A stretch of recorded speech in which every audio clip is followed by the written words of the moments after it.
Hello and welcome to Abhipedia powered by Abhimanyu IAS. Students, there is a good news for all of you. Staff selection commission SSC ने combined higher secondary level examination 2020 का notification release कर दिया है। SSC ने CHSL 2020 का अपना recruitment notification release कर दिया है। तो बहुत ही अच्छी बात, एक खुशखबरी कोविड पैंडेमिक के चलते हुए हमें सुनने को मिली है एसएससी की तरफ से। तो एसएससी ने बेसिकली सीएचएसएल को लेके यहाँ पे जो नोटिफिकेशन रिलीज किया है, तो समझते हैं एसएससी बेसिकली ये सीएचएसएल का नोटिफिकेशन जो एसएससी लेके आया, इसमें वैकेंसीज, ठीक है, क्या पैटर्न रहने वाला है, क्या प्रोसेस रहने वाला है, उसको समझते हैं। सबसे पहले तो बेसिकली किस चीज़ की वैकेंसीज जो होती हैं, ठीक है, अगर हम सीएचएसएल के थ्रू रिक्रूट होते हैं तो बेसिकली कहाँ कहाँ हमारे लिए अपॉर्चुनिटीज़ होती है, क्या अपॉर्चुनिटीज़ हमारे लिए होती हैं। तो स्टाफ सिलेक्शन कमीशन का इस सीएचएसएल के चलते हुए हम लोअर डिविजनल क्लर्क बनते हैं, या फिर जूनियर सेक्रेटरीट असिस्टेंट बनते हैं, या फिर पोस्टल असिस्टेंट, sorting असिस्टेंट और डाटा एंट्री ऑपरेटर्स और डाटा एंट्री ऑपरेटर। भारत सरकार की डिफरेंट मिनिस्ट्रीज के अंदर, डिपार्टमेंट्स के अंदर, पोस्ट ऑफिस के अंदर यहाँ पे जो भी स्टूडेंट क्लियर करते हैं एग्जाम को, उनको अपॉइंट किया जाता है। तो there are different kinds of vacancies in CHSL. यहाँ पे तरह तरह का क्राइटेरिया होता है। अब यहाँ पे बात करते हैं डेट्स की, क्या इंपॉर्टेंट डेट्स यहाँ पे रहने वाली है, क्योंकि डेट्स बहुत इंपॉर्टेंट होती है। तो यहाँ पे सबसे पहले डेट्स की अगर मैं बात करूँ तो जो ऑनलाइन एप्लीकेशन है वो स्टार्ट हो चुका है 6 नवंबर से। वो 6 नवंबर से ऑलरेडी स्टार्ट हो चुका है और आपके पास टाइम है 15 दिसंबर तक का। 15 दिसंबर 2020 से पहले आपको अपना फॉर्म फिल कर लेना है, उसके बाद आप फिल नहीं कर पाएंगे, ठीक है। 15 दिसंबर 2020 तक रात के 11:30 बजे तक का टाइम आपके पास है, 11:30 PM तक का टाइम आपके पास है, आपको अपना फॉर्म फिल कर लेना है। अब फॉर्म फिल करने के बाद पेमेंट की बात आती है, ठीक है। फॉर्म फिल करने के बाद पेमेंट की बात आती है, पेमेंट करनी होती है। जो गर्ल्स होती हैं, जो वुमेन्स हैं, उनको तो फ्री ऑफ कॉस्ट है, और जो भी कैटेगरी वाले पर्संस हैं उनके लिए भी फ्री ऑफ कॉस्ट है।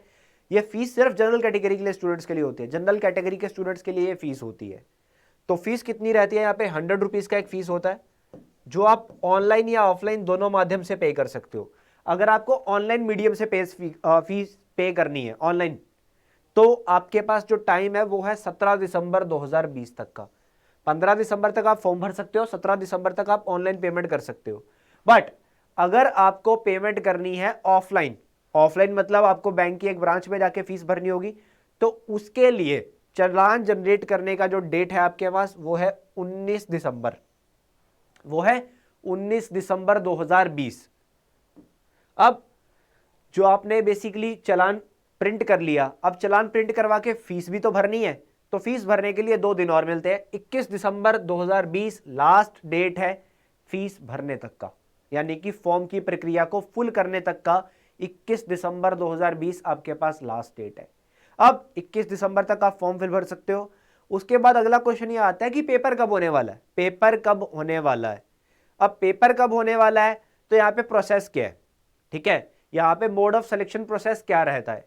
देखिए, एसएससी सीएचएसएल के चलते हुए जो यहाँ पे रिक्रूटमेंट होती है, उसमें जो प्रोसेस होता है उसमें एग्जामिनेशंस होते हैं। सबसे पहले टीयर 1 होता है। ये टीयर 1 में क्या रहता है? एक कंप्यूटर बेस्ड टेस्ट होता है, एक कंप्यूटर बेस्ड टेस्ट होता है। अगर आप इसको क्वालिफाई करते हो, इसको क्लियर कर लेते हो, तो आपके आगे आता है टीयर 2। आपके पास होता है टीयर 2। अब ये टीयर 2 क्या होता है? डिस्क्रिप्टिव। डिस्क्रिप्टिव मतलब आपको एक ऐसे लेटर यहाँ पे लिखना होता है, ठीक है, हिंदी में या इंग्लिश में, वो आपकी चॉइस रहेगी, बट एक ही लैंग्वेज में लिखना है, या तो हिंदी में या इंग्लिश में। ये होता है टीयर 2। अगर आप इसको भी क्वालिफाई करते हो तो टीयर 3 होता है, जिसमें टाइपिंग टेस्ट होता है, जिसमें आपका टाइपिंग टेस्ट या स्किल टेस्ट हम बोल देते हैं, करवाया जाता है। तो यहाँ पे जो आपका पहला टीयर 1 है, कंप्यूटर बेस्ड टेस्ट है, ये कब होने वाला है? ये 12 अप्रैल 2021 से लेके 27 अप्रैल 2021 तक ऑर्गेनाइज किया जाएगा। यानी कि 12 अप्रैल 2021 से लेके 27 अप्रैल 2021 तक इसको ऑर्गेनाइज किया जाएगा डिफरेंट डेट्स में। एंड टीयर 2 की डेट्स अभी तक अनाउंस नहीं की है एसएससी ने। टीयर 2 का डेट एसएससी ने बोला है ये बाद में अनाउंस करेगा। And basically these are the tentative dates. ये टेंटेटिव डेट्स ही होती है। यानी कि टेंटेटिव बोलने का मतलब अप्रोक्सीमेट, एसएससी बाद में इसको रिवाइज या चेंज भी कर सकता है। चलिए आगे बढ़ते हैं। अब नंबर ऑफ वैकेंसीज की अगर मैं बात करूं कि कितने नंबर ऑफ वैकेंसीज एसएससी ने रिलीज करी है, तो नंबर ऑफ वैकेंसीज को एसएससी ने अभी अनाउंस नहीं किया है कि कितने नंबर ऑफ वैकेंसीज यहाँ पे सीएचएसएल के चलते हुए आने वाली है, उसको एसएससी ने बोला कि हम बाद में अनाउंस करेंगे। अब एलिजिबिलिटी क्राइटेरिया, सिलेक्शन प्रोसेस को और डीप से जानते हैं। तो सबसे पहले सिलेक्शन प्रोसेस के चलते हुए सबसे पहले एलिजिबिलिटी क्राइटेरिया देखते हैं। तो एज लिमिट हमारे पास है 18 to 27। आपकी उम्र 18 साल से ऊपर और 27 साल से कम होनी चाहिए। यानी कि अगर आपका जन्म 1/1/2021 तक आपकी जो एज है वो 18 से 27 के बीच में होनी चाहिए। अगर आपका जन्म 2 जनवरी 1994 से पहले हुआ है या फिर 1 जनवरी 2003 के बाद हुआ है तो आप अप्लाई नहीं कर सकते। इसके बिटवीन पैदा हुए लोग ही इसको अप्लाई कर सकते हैं। हाँ, अगर आपके पास कैटेगरी तो आपको रिलैक्सेशन मिल जाएगा। SC/ST है तो 5 साल का, OBC है तो 3 साल का, PWD हो 10 साल का, PWD में OBC हो 13 साल का, SC/ST हो 15 साल का और एक्स सर्विसमैन हो तो 3 साल का। तो यहाँ पे मिल जाता है हमारे पास, यहाँ पे क्या मिल जाता है, एक एज रिलैक्सेशन यहाँ पे मिल जाता है। उसके बाद भारत का नागरिक होना चाहिए, ये तो हम सब जानते हैं। एजुकेशन क्वालिफिकेशन की बात करो तो मैट्रिक, ट्वेल्थ यहाँ पे आपके पास होनी चाहिए। 12th स्टैंडर्ड तक आप पढ़े होने चाहिए, जो कि ज़रूरी है। अगर आप LDC के लिए अप्लाई कर रहे हो या फिर आप DEO के लिए अप्लाई कर रहे हो तो यहाँ पे 12th आपके पास होनी चाहिए। बट अगर आप data entry operator grade A के लिए अप्लाई कर रहे हो, अगर आप ग्रेड A के लिए अप्लाई कर रहे हो, that is in the controller and auditor general of India, तो आपके पास 12th जो होनी चाहिए वो साइंस की स्ट्रीम में होनी चाहिए और आपके पास मैथ भी होना चाहिए। साइंस स्ट्रीम में जैसे हम फिजिक्स केमिस्ट्री मैथ बोलते हैं तो फिजिक्स केमिस्ट्री बायो भी होता है, दोनों साइंस स्ट्रीम्स हैं। तो आपके पास फिजिक्स केमिस्ट्री मैथ होना चाहिए, मैथ होना मैंडेटरी है। बायो पढ़ियो ना पढ़ियो मैंडेटरी नहीं है, आपके पास मैथ होना मैंडेटरी है यहाँ पे अगर आप अप्लाई करना चाहते हो। Education qualification. अब स्कीम ऑफ एग्जामिनेशन को थोड़ा जानते हैं। जैसे कि मैंने बताया कि सबसे पहले एक कंप्यूटर बेस्ड टेस्ट होता है, उसके बाद एक डिस्क्रिप्टिव पेपर होता है और उसके बाद होता है टाइपिंग टेस्ट या स्किल टेस्ट। टाइपिंग टेस्ट या स्किल टेस्ट। अब ये जो डेट्स हैं वो टेंटेटिव मैं पहले ही आपको बता चुका हूं, तो एग्जामिनेशन का प्रोसेस आगे पीछे हो सकता है। ठीक है, एग्जामिनेशन का प्रोसेस आगे पीछे हो सकता है। अब पेपर क्या है हमारे पास, सबसे पहले Tier 1 मैंने बताया जो कंप्यूटर बेस्ड टेस्ट होता है। इसमें क्या क्या आता है, इसमें आपको इंग्लिश लैंग्वेज के क्वेश्चंस आएंगे। बेसिक इंग्लिश होती है, basic grammar, basic English. 25 questions आपको देखने को मिलेंगे, 25 क्वेश्चंस आपको देखने को मिलेंगे और एक क्वेश्चन जो होगा वो 2 नंबर का होगा, इसलिए यहाँ पे 50 नंबर का ही रहेगा इंग्लिश का सेक्शन। उसके बाद आता है जनरल इंटेलिजेंस, जिसको हम रीजनिंग भी बोलते हैं। तो 25 क्वेश्चन रीजनिंग के आएंगे 50 नंबर के। उसके बाद हमारे पास आता है quantitative aptitude, basic arithmetic skills यहाँ पे रहने वाली है, तो 25 क्वेश्चन इसके 50 नंबर के। उसके बाद आता है जनरल अवेयरनेस, 25 क्वेश्चन इसके 50 नंबर के।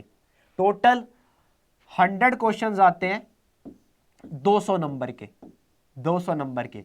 और यहाँ पे नेगेटिव मार्किंग भी रहती है, नेगेटिव मार्किंग भी रहती है कितनी, 1/4, यानी कि 200 नंबर का है तो 0.5 मार्क्स यहाँ पे रहेंगे, क्योंकि एक क्वेश्चन जो हुआ वो 2 नंबर का हो गया, तो 0.5 यहाँ पे रहता है नेगेटिव मार्किंग। और ये 100 क्वेश्चन अटेम्प्ट करने के लिए आपको जो वक्त मिलेगा वो मिलेगा 60 मिनट का। 60 मिनट्स का टाइम आपके पास रहने वाला है, 60 मिनट्स का टाइम आपके पास रहने वाला है। आपके पास जो क्वेश्चन आपकी स्क्रीन पर दिखेगा वो हिंदी और इंग्लिश दोनों लैंग्वेज में होगा, वो हिंदी या इंग्लिश दोनों लैंग्वेज में आपको दिखेगा, दोनों लैंग्वेज में। तो सबसे पहले कंप्यूटर बेस्ड टेस्ट रहता है हमारे पास, ये हमने जाना।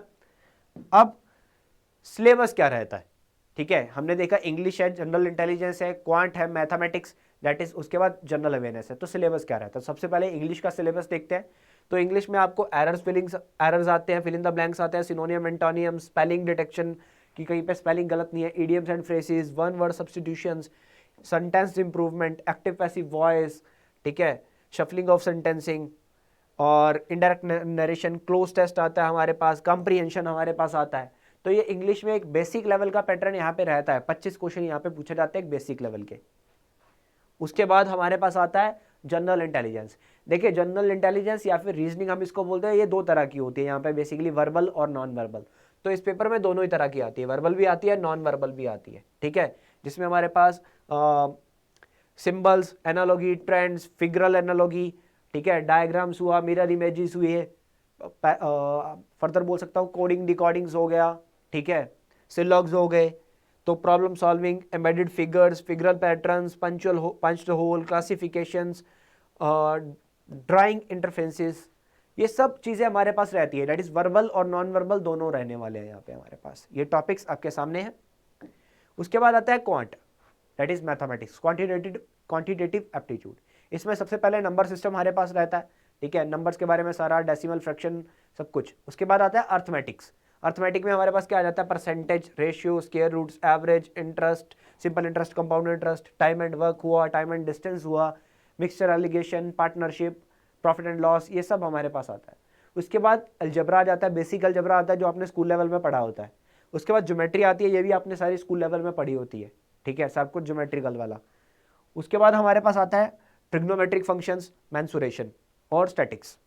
तो जैसे मेंसुरेशन की बात करूं तो mensuration that is 2D 3D सब यहाँ पे रहता है, ठीक है, स्क्वायर, रेक्टेंगल, कोन, कुबॉइड, सब कुछ यहाँ पे आता है। उसके बाद ट्रिग्नोमेट्री आती है, बेसिक हाइट एंड डिस्टेंसेस हो गया, ट्रिग्नोमेट्रिक के बेसिक फंक्शंस हो गए। और उसके बाद आता है स्टैटिक्स, ये हमारे पास सिलेबस रहता है हमारा क्वांटिटेटिव एप्टीट्यूड्स का। उसके बाद हमारे पास आता है general awareness, very important again. तो जनरल अवेयरनेस की अगर मैं बात करूं तो 25 क्वेश्चन जनरल अवेयरनेस के आते हैं। तो जनरल अवेयरनेस में बेसिकली सबसे इंपॉर्टेंट चीज होती है हमारे आसपास क्या चल रहा है, यानी कि current affairs. Questions are also designed to test knowledge of current events and of such matters of everyday observation and experience in their scientific aspect as many or be expected of educated person। कि आपको पता होना चाहिए कि आपके आसपास क्या चल रहा है, करंट अफेयर्स, वेरी इंपॉर्टेंट, और आपके आसपास एनवायरमेंट, ठीक है, यानी कि साइंस के क्वेश्चन अच्छे लेवल पे आपको देखने को मिलते हैं। उसके बाद मैं बात करूं तो static India, that is history, geography, culture, economic, policies and scientific, ठीक है। तो ये यहाँ पे हमें देखने को मिलता है, ये हमें यहाँ पे सिलेबस में देखने को मिलता है, ठीक है। तो ये चीज़ें एग्जाम में पूछी जाती है। तो बेसिकली सारा स्टैटिक जीके आता है, हिस्ट्री, पॉलिटी, जियोग्राफी सब कुछ देखने को मिलेगा, करंट अफेयर्स भी देखने को मिलेगा, ठीक है, स्टैटिक जीके हमें देखने को मिलता है। जनरल अवेयरनेस एक बहुत ही इंपॉर्टेंट सेक्शन रहता है क्योंकि ये सबसे ज़्यादा स्कोरिंग होता है, अब इसके बाद पेपर 2 होता है, दैट इज डिस्क्रिप्टिव। इसके बाद हमारे पास डिस्क्रिप्टिव पेपर होता है, पेपर 2।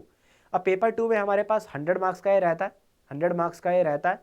इसके अंदर आपको पेन और पेपर प्रोवाइड किया जाता है, आपको पेन से पेपर के ऊपर लिखना होता है एक ऐसे और लेटर, ठीक है। 20 मिनट का यहाँ पे बेसिकली 1 घंटे का टाइम मिलता है।